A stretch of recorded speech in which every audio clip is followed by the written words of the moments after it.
Il s'appelait Zo. Il a toujours eu peur de voyager seul.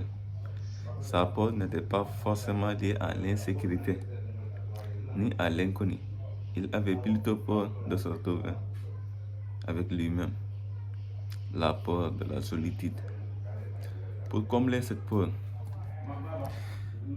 il a souvent préféré voyager parfois avec des personnes toxiques pour lui plutôt que d'aller seul.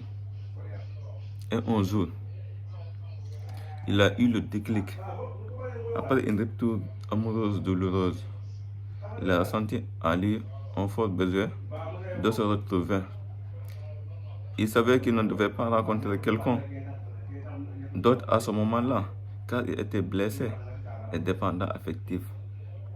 Il a souvent lu dans les livres que pour avoir une relation saine avec les autres, il faudra d'abord avoir cette relation saine avec soi-même. Il devait donc apprendre à être heureux, à sourire et à apprécier la vie seule. Ainsi, il pourra donner la meilleure version de lui-même à sa future partenaire.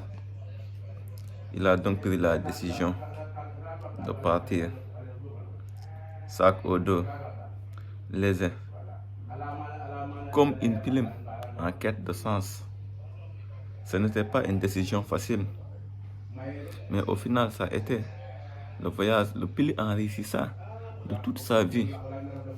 Il a fait de super rencontres, parlé une autre langue durant tout son séjour, appris une autre culture, et mieux encore, il a appris à se connaître, à connaître ses goûts, ses attentes, ses qualités.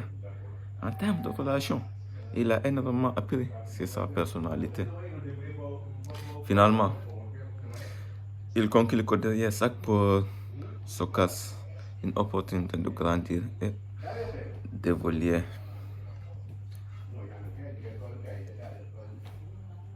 Il sait que rencontrer quelqu'un pourrait contribuer à son bonheur, mais plus jamais son bonheur ne dépendra de quelqu'un d'autre, car il a passé le diplôme de la solitude et il l'a obtenu.